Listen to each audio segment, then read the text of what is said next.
Kita lanjutkan diskusi kita pemirsa. Di wawancara jarak jauh telah bergabung bersama kita yaitu tim kuasa hukum Prabowo Hatta, Mahendra Datta langsung dari gedung Mahkamah Konstitusi. Pak Mahendra Datta, terima kasih bergabung bersama kami, Pak. Ya. Silakan. Pak Mahendra, bagaimana? Apakah berkas sudah diajukan malam ini?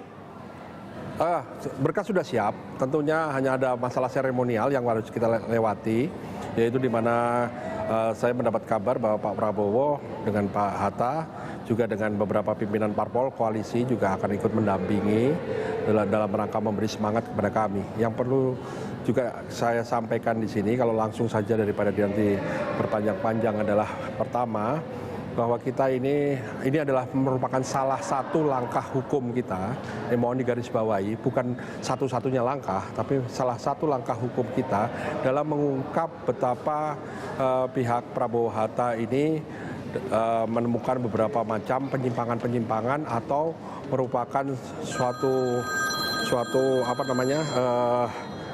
hasil dari yang menyimpang begitu, sehingga ini kita bongkar sebagai sesuatu hal yang perlu kita sampaikan gitu. Mohon maaf Pak, saya sedang mengurus di sini. Barusan ada telepon dari Pak Fadlizon segala. Kami kira begitu jam berapa saja. Pak Mahendra rencananya Pak Ya, Prabowo? Ini sedang kami tunggu. Tapi yang paling prinsip begini nih, ini supaya jangan ada pengamat-pengamat hukum tata negara yang asal ngomong. Saya betul sekali bahwa kami ini mengajukan gugatan ke MK ini tentunya berdasarkan suatu signifikansi dari angka. Signifikansi angka itu bisa sesuai dengan jurisprudensi Mahkamah Konstitusi. Sekali lagi, signifikansi angka sesuai dengan jurisprudensi Mahkamah Konstitusi itu didapat dengan metode kuantitatif maupun metode kualitatif. Metode kuantitatif adalah perbandingan angka. Jadi misalnya angka yang kami punya, tabulasi nasional adalah sekian, angka KPU adalah sekian. Itu cukup diperbandingkan, itu namanya metode kuantitatif. Namun yang kedua ada metode kualitatif. Ya, metode kualitatif itu adalah apa? Proses diperolehnya angka tersebut. Hasil dari pemilu tersebut, prosesnya apakah betul-betul sesuai dengan prinsip-prinsip dan asas-asas pemilu, ya, yang jurdil, ya, jujur dan adil. Ini penting. Dan apakah tidak ada kejadian yang disebut dengan kecurangan yang bersifat terstruktur, sistematis dan masif, atau dikenal dengan kata TSM singkatannya, atau KTSM. Kecurangan dari situ. Dari dasar itu bisa menentukan signifikansi dari sebuah angka. Bisa saja dikatakan, oh kita kan nggak tahu, nggak pasti. Tapi jurisprudensi Mahkamah Agung mengatakan bahwa bila mana di daerah-daerah ini pemilunya jujur, maka dapat diperkirakan pasangan ataupun pemohon bisa dapat dikatakan memenangkan pertandingan. Mohon maaf Mas, saya harus meninggalkan tempat karena sudah telepon dari sana. Pak Mahendra, saya tahu Anda akan mengangkat telepon dari Pak Fadlizon, tapi apakah kedua bukti kuantitatif dan kualitatif itu yang dibawa malam ini? Ya, ada, nanti kita lihat aja kan di monitor ini. Nanti baru bisa saya setelah itu ya. Ya, baik. Terima kasih. Baik, terima kasih Pak Mahendra Datta. Waalaikumsalam. Ini diskusi kami jarak jauh langsung dari gedung MK, Mas Dwi, dan memang ternyata suasana di gedung MK sekarang sedang menunggu kedatangan Prabowo Hatta untuk secara seremonial menyerahkan berkas itu. Ada dua kata kunci yang tadi disampaikan. Saya membaca kesan bahwa Pak Mahendra juga tidak ingin istilahnya berlarut-larut, ya, jadi langsung dia tembak bahwa kuantitatif, kualitatif itu sebagai bukti yang kuat. Catatan Anda seperti apa? Ya, jadi yang saya catat sebenarnya dia garis bawain begini. Ini bukan satu-satunya langkah hukum. Iya, saya belum sempat tanya lagi. Itu emang langkah lain apa gitu? Menarik langkah hukum apa yang kita tunggu sebenarnya, kan? Dia bilang ini seperti tadi judul di sini kan langkah terakhir ya kalau nggak salah ya, peluang terakhir Prabowo. Tapi ternyata dibuka itu oleh mereka yang tadi bukan yang terakhir. Bukan yang terakhir. Nah, kita bertanya-tanya apakah skenario akan memboikot pelantikan itu benar-benar akan terjadi? Nah, ini yang menarik. Kalau boikot itu seperti apa bentuknya? Iya, ketika mereka menarik diri dengan apalagi MD3 belum pasti ketuanya adalah dari PDI Perjuangan begitu ya. Ini kan mekanisme-mekanisme yang terjadi nanti ke depannya. Walaupun sekali lagi, tapi kan kita tahu bahwa langkah-langkah formal hukum yang bisa dilalui terkait dengan pemilu atau sengketa pemilu hanya lewat Mahkamah Konstitusi. Ini last resort. Ini upaya terakhir yang dikenal. Tetapi ketika kita bicara tentang langkah, mungkin saya pikir langkah politik lah ya, langkah politik hukum yang akan terjadi, itu banyak sebenarnya. Makanya tadi saya bilang ada yang konstitusional, ada yang ekstra konstitusional, ada yang inkonstitusional. Jangan-jangan yang inkonstitusional yang belum dijalani nih. Saya nggak berani sampai mengatakan, mungkin yang kita lihat ada ekstra konstitusional. Karena tadi gayanya juga gelisah juga, harus ngangkat telepon itu. Nah, yang kedua yang saya catat selain dari langkah hukum ini berbicara tentang metode kualitatif dan kuantitatif. Nah, yang ditekankan saya lihat mengarah kemungkinan permohonan ini akan lebih banyak penekanan-penekanannya kepada metode kualitatif begitu.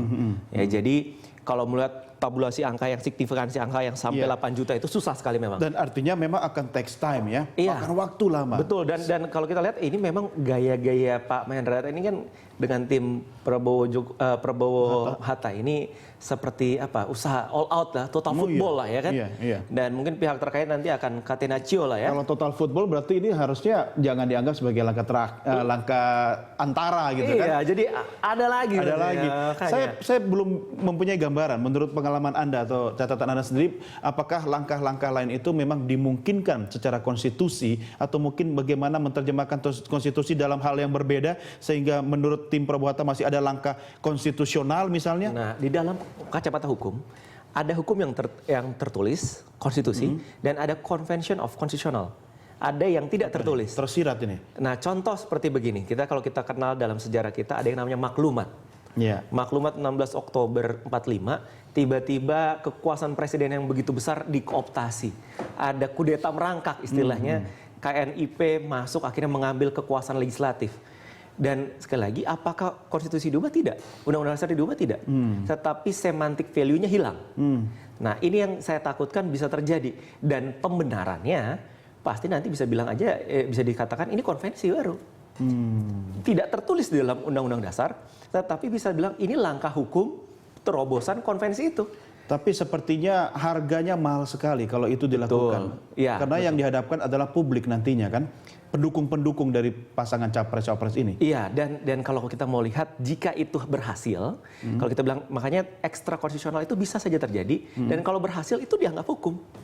Makanya Harold Laski bilang ketika ketika kudeta itu tidak berhasil dianggap itu pengkhianatan, tetapi itu berhasil itu dianggap hukum. Betul, sama seperti pahlawan atau pemberontak tergantung kacamata mana yang mana ya. Mas Dwi, kalau ini dijadikan sebagai langkah antara ibarat mau main biliar nembak bola di sana ya kan, tapi lewat sini. Jadi MK itu cuma melalui MK saja, formalitas saja. Tapi ada langkah berikutnya. Nah, ini yang dalam sekali lagi kita harus lihat, saya bilang tadi, ini yang secara konstitusional dilihat dari Undang-Undang Dasar last resort. Tetapi menurut kalau konstitusi. Konstitusi kita. Tetapi ketika dia mengatakan ada langkah hukum yang lain, ini patut diwaspadai, sudah menggunakan cara-cara ekstra konstitusional. Dan kalau misalnya hal yang ini yang terjadi, wah ini bahaya. Nah, ini yang kita tidak akan diskusi lebih dalam soal itu. Karena ini kita berarti pertanyaan saya untuk mengakhiri diskusi ini, kalau memang akan ditempuh langkah-langkah lain selain langkah konstitusional, termasuk ekstra konstitusional dan terakhir inkonstitusional, berarti apakah langkah ini sia-sia atau tidak? Tidak, saya rasa tidak, karena konstitusional sudah di tahap. Jadi ketika mereka mencoba ini, dan ini kan istilah kasarnya lempar buah mangga kalau jatuh ya alhamdulillah begitu kan. Dicoba saja, karena tadi Pak Harjono mengatakan juga ini bukan sesuatu yang barang yang mustahil begitu. Sekali lagi di dalam kacamata ketatanegaraan ini sesuatu yang saya patut hargain dibandingkan dia mengambil langkah-langkah yang lain. Tetapi kalau misalnya dia akhir mengambil langkah di luar dari last resort ini, yang terjadi yang institusional, ini akan menjadi malapetaka sebenarnya. Saya berharap Pak Prabowo, Pak Hatta, dan tim kuasa hukum tetap mengedepankan langkah konstitusional sehingga apa yang dimasukkan Pak Harjono dan Anda tadi sia-sia itu cuma di atas kertas ya kan? Betul. Semua pasti ada peluangnya ya. Mudah-mudahan seperti itu. Dan kita tunggu tanggal mainnya 14 hari lagi. 21 Agustus kita lihat. Mas Dwi, terima kasih sudah bersama kami. Sukses buat Anda. Sampai ketemu. Terima kasih Mas Dwi.